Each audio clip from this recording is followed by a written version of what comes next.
even if it's a total flip-flop from what they said yesterday. They don't care. They never have. They told us for 60 years that they were Michigan men, and they embrace Connor Stallions. It's just they don't have any moral compass. They never have.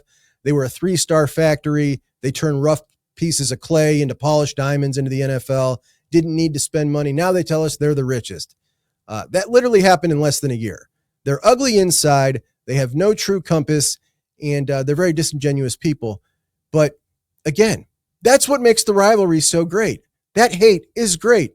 I'm a believer that this team's going to win the national championships. The rivalries, it's up there on top of the list, man. And if we allow them to devalue it, we lose a lot of what makes college football special. Don't let them do it. Don't let them devalue what it means to you.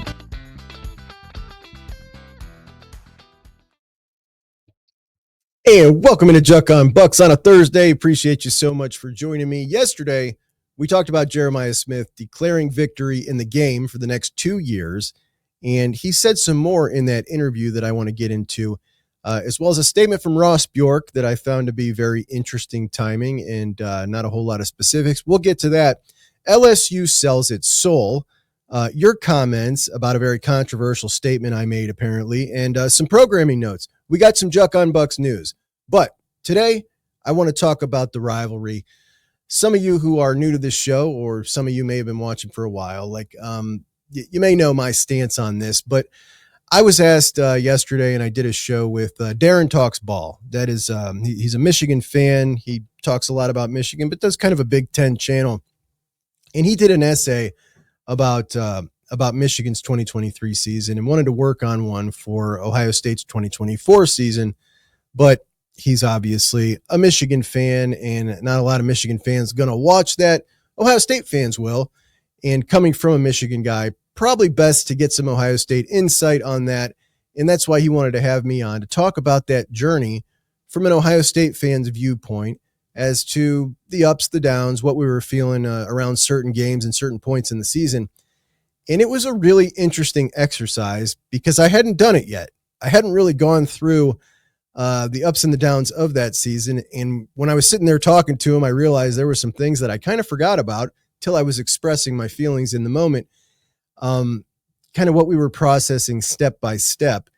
And it just really stressed to me what a fine line there is between being a really good head coach and being a national championship coach. Now, Ryan Day made it. He finished the job. But I want to go back to a couple of games a couple of periods in last year's season that I was talking about yesterday and kind of the reaction. And I want to go back first to post-Oregon. So looking back at that Oregon game, we look back and say, yeah, whatever. Tough game. You lose by 1 in a really tough place to play. That was certainly not our reaction immediately after that game. Immediately after that game, it was a furious reaction because of how you lost the game, because of Denzel getting burnt, because of the defensive line not being lined up, because of the lack of rotation. And I hadn't even remembered it until last night talking about that with Darren. But the fact that Ryan Day and the crew did not do their normal Tuesday press conference after that and didn't explain anything about that debacle defensively towards the end of the game. And Dylan and I did a show that week about that. That was kind of the topic. And Dylan was talking about, now we're going to roll into next week, which is Nebraska, because Ohio State had a bye week, which they decided to call an improvement week. And some real dweezil deuces in the media sphere were repeating that over and over again, the improvement week. But they decided that they were not going to talk that week. They were going to go into Nebraska. And when you rolled into Nebraska for that Tuesday press conference, the entire thing was about Oregon, nothing on Nebraska. And Ryan Day told everybody that week, and I remember reviewing that press conference in a following show, that they had made a lot of changes on defense, which didn't make us feel too awfully confident that halfway through the season, they were talking about all these changes they were going to be making on defense. And it certainly felt, not so great. But as we rolled into that Nebraska game, after the Buckeyes had just lost that game, a really heartbreaking game, I expected, you expected, I think we all expected them to take it out on Nebraska, which is certainly nothing like what we saw.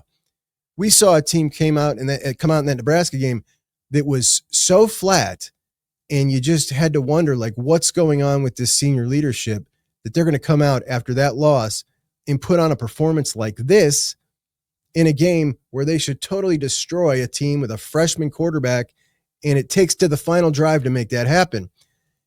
And it was very nerve-wracking at that time with Penn State on deck after just watching what we watched at left tackle with Zen Mahalski. Why did they choose to make that decision in the first place? These are the questions. And obviously, going into Penn State, Ohio State decides to do what most of us thought they should have done all along, move Donovan Jackson out to left tackle. But who are they going to move in at guard? Is it time for Luke? No, it was time for Carson. It was time for Carson Hinsman.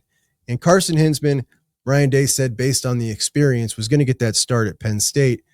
Then you get that fired up madman team in that Penn State game. And Carson Hinsman, along with Seth McLaughlin and the entire offensive line, put on, I think, the best end-of-game performance we've seen in a long, long time, running the ball, running out that last 5 minutes, just taking it to Penn State. A real kind of redemption story for Carson Hinsman in that game. And he now enters this season as, you know, a candidate to maybe be a captain on the team, which is a really cool story. So we were running through all that. And then, of course, we got to the end of the year, to the game, and the despicable loss.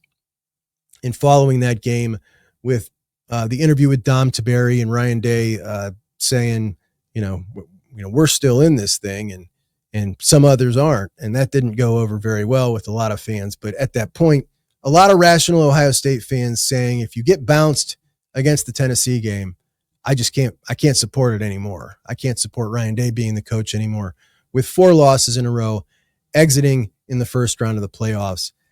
Of course, we all know what happened from then on, and Ryan Day now seen as a very different coach nationally. Goes from barely scratching the top 10 in the ESPN top 10 coaches list heading into 2024 to unanimously being the number 2 coach in the sport. And it's just such a fine line, man. Such a fine line. He's the same guy. He's the same coach, but because he was able to get it done, because he was able to amp his players up, and because things just went just perfect in the postseason, he's now the number 2 coach in the sport. But I want to go back to the game and that 3-week period where Ohio State fans were just so furious. And you had some fans defending Ryan Day. You had others who were, fire Ryan Day. And then you had folks who weren't defending Ryan Day, but were instead defending the loss to the game as not being meaningful anymore. It doesn't matter. Kansas City doesn't care if they lose to Buffalo in week 12 when the playoffs start. And that's the argument that sent me over the edge, because I believe the Ohio State-Michigan rivalry is the greatest rivalry in American sport, in that it's something special, not only for the fans of the program, but for the universities themselves. And they've both benefited like a tremendous amount from being a part of that rivalry. Both, national spotlight, recruiting, benefits that both schools get from it financially. It's just, the whole thing is so special. It's just tremendous. I love being a part of it as a fan. And I push back really hard against that narrative that it doesn't mean as much anymore because the postseason changed. And many people said, well, look, you can now win a national championship while losing that game. And of course, we just saw it happen, right? And people talked about this as if it was brand new to the 12-team playoff, when in fact it was not. 2 years prior, one of the most epic games in Ohio State history, Ohio State, Georgia. That game, Ohio State wins it. Ryan Day's a national champion. I think we can all agree on that. The following week, beating TCU. That season, Ohio State lost to Michigan. That was the 4-team playoff. So it was not new to the 12-team playoff that you could do that. We almost saw it happen 2 years prior. Do the losses hurt less or hurt more when there's something on the line, like the Rose Bowl getting spoiled or an undefeated season back in the day, and it ruins your national championship bid? No doubt they hurt more. But this rivalry has always been about so much more than what you can accomplish after that game. That hatred has always been there, and it's always, like, way back before that was ever even a thing, before they were voting on national championships. So when people say to me, like, the reason that the rivalry got so big is because it was preventing one guy to go to the Rose Bowl or preventing Ohio State from winning the national championship. Yeah, that had a lot to do with the intensity those particular years. But the rivalry and the hatred predates all of that. It predates the AP poll. It predates everything. So no, that's not the reason the rivalry became the rivalry. And it doesn't mean any less because of that. Ohio State won the national championship and they lost that game. And because of that, it doesn't hurt as bad. There's not many Ohio State fans who get too angry when a Michigan fan comes and takes a specific jab about 2024. It doesn't sting quite as bad. But when we talk about the last 4 years, it certainly stings pretty bad. It certainly stings pretty bad talking about the last 4 years. And staring at the potential of 5 consecutive losses when you head up into Ann Arbor in November, 6 years since you've seen an Ohio State victory, there is not one of my Buckeye brethren that can look me with a straight face the morning of game day and say to me it doesn't matter because Kansas City can lose to Buffalo and win the Super Bowl. Nobody's going to say that the morning of that game. Now, you may not have as much nerves as usual because Jeremiah already told us what's going to happen. But the pit is going to be in my stomach, postseason be damned. And I think that this past week has proven that, as Ohio State fans who follow recruiting lamented the fact of missing out on a lot of these edge recruiting or edge rushers that many of us thought potentially could end up in the class. And the way everybody has dealt with this, and certainly I'm one of them, has not been great, as it happens simultaneously with Michigan on one of the single hottest recruiting streaks we've seen from them in years, also beefing up with high-level talent at the area that Ohio State fans desperately want to see Ohio State beefing up, the defensive line and defensive end in particular. And of course, Michigan fans have told us for years they don't care about recruiting. They are built, not bought. They beat us with 3 stars. Have immediately flipped the script, right? Now they're bragging about how much they spend and Ohio State's broke because as a fan base, they have no foundation. Their argument will always be whatever best fits what's going on today, even if it's a total flip-flop from what they said yesterday. They don't care. They never have. They told us for 60 years that they were Michigan men, and then they embraced Connor Stallions. Like it's just they don't have any moral compass. They never have. They were a 3-star factory. They turned rough pieces of clay into polished diamonds into the NFL, didn't need to spend money. Now they tell us they're the richest. That literally happened in less than a year. They're ugly inside. They have no true compass, and they're very disingenuous people. But again, that's what makes the rivalry so great. That hate is great. I've been doing this show for almost a year and a half now, and outside of the week of the game, I don't think I've ever seen more consternation from Ohio State fans as I have this past week. And it's directly related to the rivalry, to them getting hot and Ohio State not doing so great. And the thought that maybe they're breaking the rules and maybe Ohio State needs to break the rules as well. The new settlement, is Ohio State going about it the right way? Like it's all revolved around that and the fact that they're so hot. Now, things are going exactly as they told us they were going to go, by the way. When they signed Bryce Underwood, they said Uncle Larry was going to keep pumping money into that program and until they got exactly what they needed. And it seems like that's still the way it's going. And obviously they've had a really hot week. Some Ohio State folks have forgotten that despite that, the Ohio State class still better than theirs at this point. We'll see how it ends up. But the Buckeyes still winning here. 2 5-stars, same amount of 4 stars. They have 7 3-stars to Ohio State's 5. The Buckeyes class, 91.34 player average. Michigan's 89.18. Still winning this battle here. Definitely still winning this battle. We have no clue what's going to happen with this settlement. None of us do. Some people got an indication or they think it's going to go one way or another. But regardless, this week, many folks who told me that they don't care as much about the rivalry as they used to seem to be an awful lot more concerned now that they're on a hot streak. And I just wanted to point that out. The rivalry is alive and well. Hate is good in this instance, and it's all good, guys. It's all good. Now, when we talk about who's hot and who's not around the country in recruiting, Michigan's certainly hot. Georgia, really, really hot. They continue to focus on the trenches. When we talk about defensive line recruiting quality, very few do it as well as Georgia. If they may be just number one year in and year out on that. But when we talk about quantity, in the last 4 cycles, Georgia has brought in 24 defensive linemen to Ohio State's 16. That's really irritating. Alabama has moved up to the number 6 class. They now have 4 5-stars with a really hot week. They get Xavier Crowell, who's an amazing running back, Cedarian Morgan, an awesome wide receiver. They got Max Sutter, the tight end, Jet Tamal, the quarterback. But they're cooking. They're cooking right now with some really high-level talent. Penn State has been dropping after starting off really hot. They're down to right where they always are, right about number 15 in the country. Oklahoma with 7 4-stars and 6 3-stars, the number 20 class in the country. I thought things were supposed to get better now that they've changed GMs and things were going to get ramped up there at Oklahoma. Not looking that way for the arrogant Sooners. And Auburn, who was killing it last year, spending a ton of money, sitting at number 74 in the country with 2 4-star signees and 3 3-stars, which is pretty amazing. It seems like there's a lot of people who were supporting Hugh Freeze who maybe are not now. We'll find out. Going to be interesting to see how they can pull it together from here on out. When we look at the Big Ten in order of class rank, currently you've got USC, Ohio State, Michigan, Oregon, Penn State.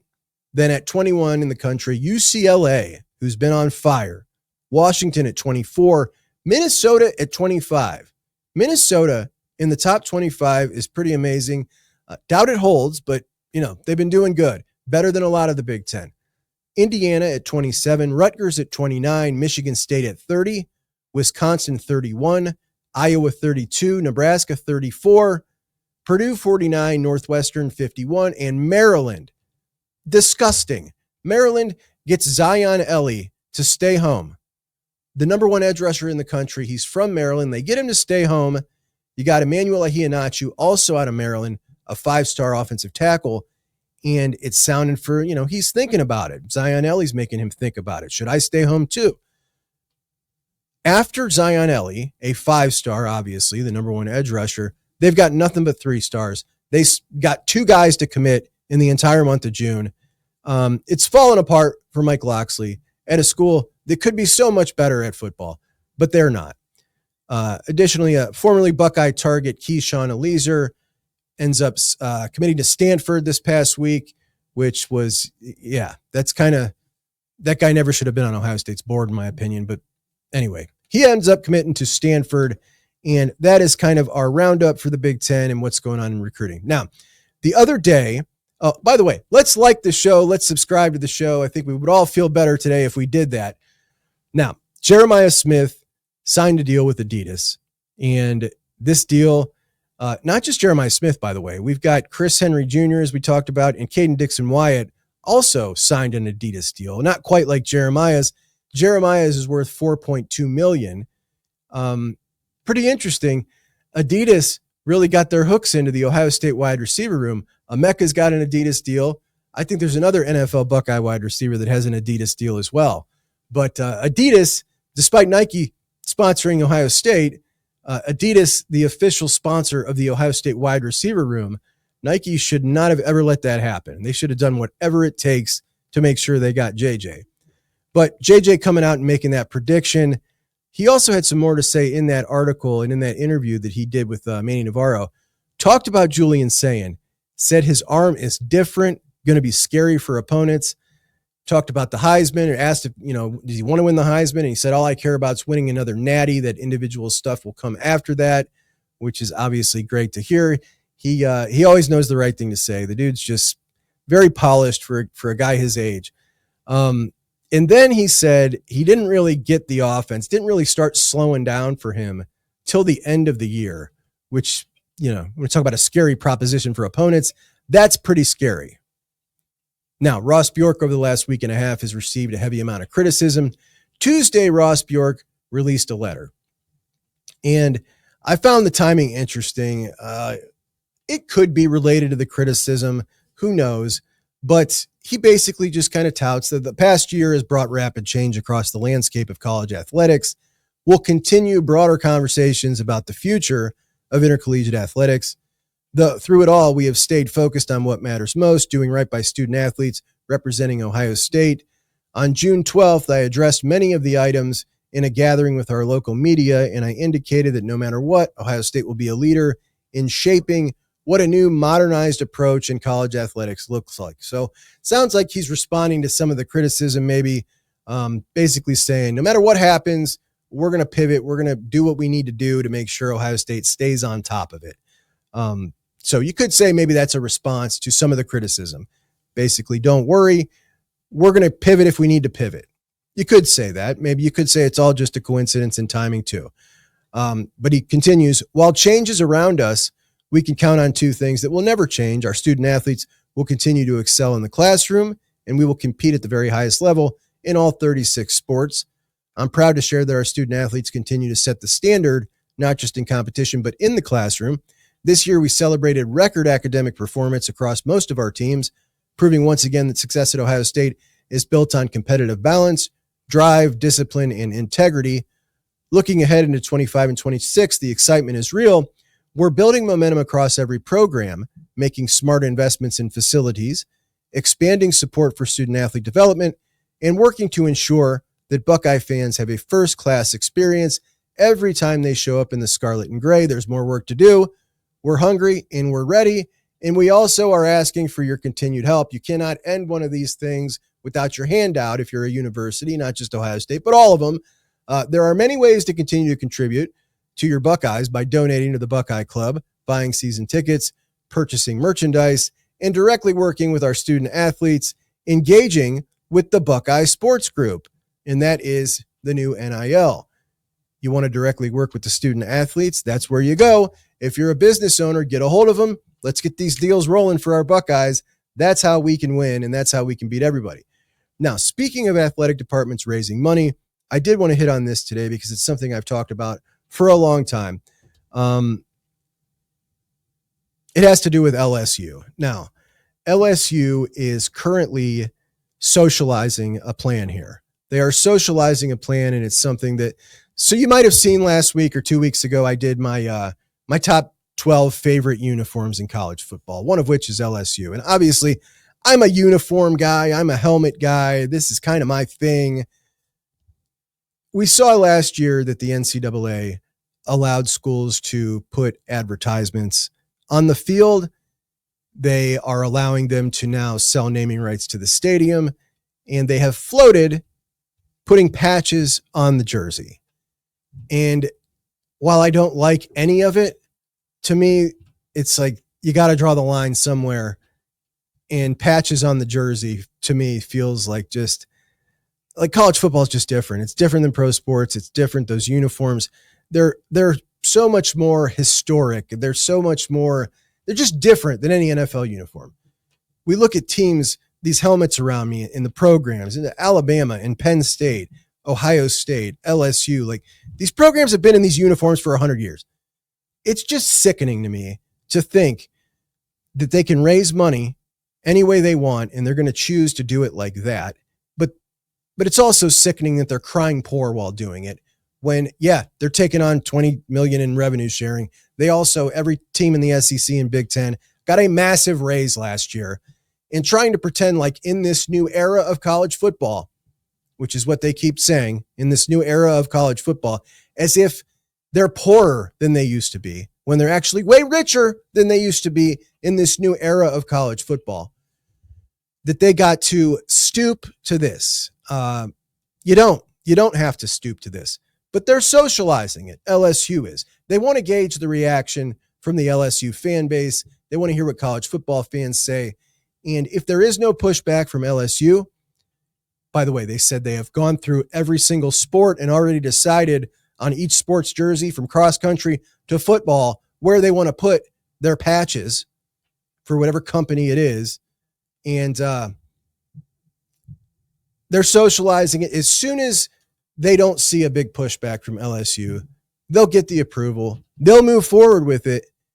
And it'll be everywhere immediately. Just like we saw Matt Rule socialize the spring game thing. Nebraska fans didn't freak out. He cancels the spring game.